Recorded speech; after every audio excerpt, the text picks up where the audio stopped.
चलिए मेरे प्यारे बच्चों, आप लोगों को जो है अब की बार 2024 में जो लिया गया है जो एग्ज़ाम बिहार बोर्ड के द्वारा, तो वो उनका आंसर की हम करवा देते हैं कि किस तरह से क्वेश्चन पूछा गया है। ठीक, उस चीज़ को हम लोग देखते हैं।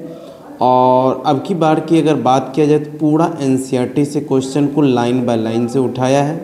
तो इसलिए मेरे प्यारे बच्चों, अगले बार से जो आप लोग तैयारी जो कर रहे हैं 2025 में एग्ज़ाम देंगे, वो कृपया करके जो है मैं आप लोगों से रिक्वेस्ट करता हूं कि जो है एनसीईआरटी को कवर ज़रूर करेंगे और अच्छी तरीके से तैयारी करेंगे। चलिए बिना कुछ समय बर्बाद किए हुए हम शुरू करते हैं। पहला क्वेश्चन इसमें दिया है, रॉबर्ट के अनुसार, किसके द्वारा? रॉबर्ट के अनुसार वैश्विक जातीय विविधता कितनी है? समझे, 7 मिलियन, 1.5 मिलियन, 20 से 25 मिलियन, 2 मिलियन। तो यहाँ पूछा मेरे प्यारे बच्चों वैश्विक जातीय, समझे, रॉबर्ट के अनुसार क्या पूछा है?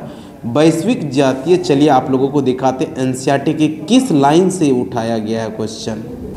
चलिए मेरे प्यारे बच्चों, यहाँ पढ़िएगा, रॉबर्ट मे द्वारा दिए गए एक अधिक संतुलित तथा वैज्ञानिक रूप से शुद्ध आकलन वैश्विक जातीय विविधता को लगभग 70 लाख, यहाँ क्या दिया है, 70 लाख या 7 मिलियन तक मानता है।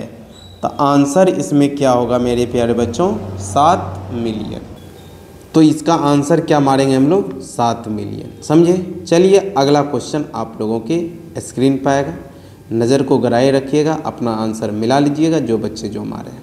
इसमें पूछा है भारत की जैव विविधता, क्वेश्चन को बढ़िया से समझिएगा, भारत की जैव विविधता विश्व की कुल जैव विविधता का कितना प्रतिशत है? मतलब भारत की जैव विविधता विश्व की कुल जैव विविधता का कितना परसेंट है? 2.4%, 8.1%, 5%, 9%। चलिए देखते हैं एनसीईआरटी के कहाँ से ये पूछा गया क्वेश्चन, इस चीज़ को हम लोग देखते हैं।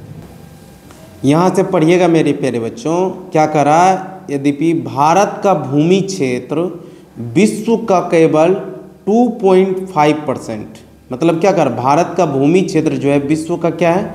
2.4% है विश्व का, पूरे विश्व का। लेकिन इसकी वैश्विक जातीय विविधता 8.1% है। क्या समझे? ये भूमि क्षेत्र है, भूमि क्षेत्र 2.4 है और जातीय विश्व वैश्विक जातीय विविधता की अगर बात करेंगे तो 8.1% है। ये क्वेश्चन पूछा गया है। तो आंसर मेरे प्यारे बच्चों यहाँ क्या होगा? चलिए देख, यहाँ पूछा भारत की जैव विविधता विश्व की कुल जैव विविधता का कितना परसेंट? तो आंसर क्या हो जाएगा? 8.1%, 2.4% नहीं होगा, भूमि क्षेत्र है वो।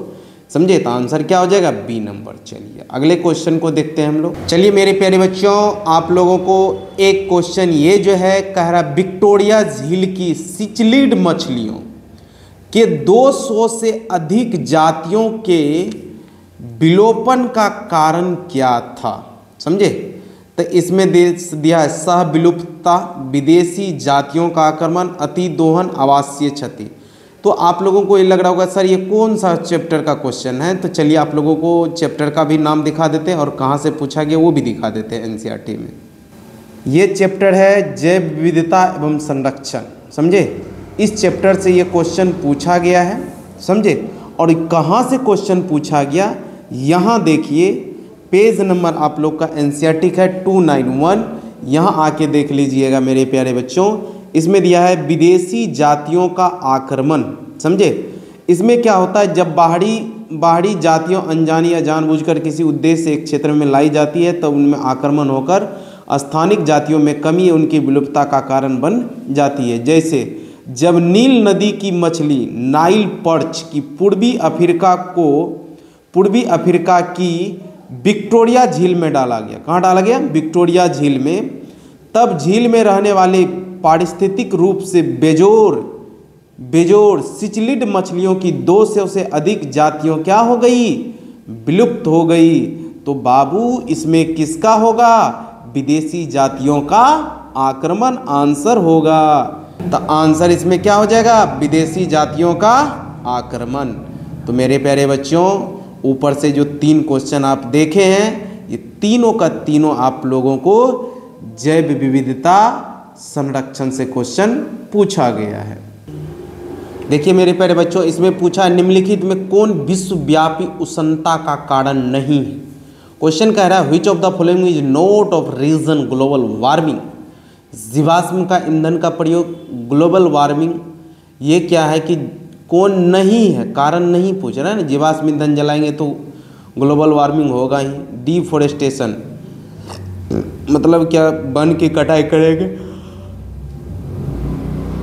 तो भी क्या होगा, विश्वव्यापी उष्णता बढ़ेगा। जनसंख्या विस्फोट, ऊर्जा प्रयोग दक्षता में उन्नति, इसमें क्या होगा, improved efficiency of energy use.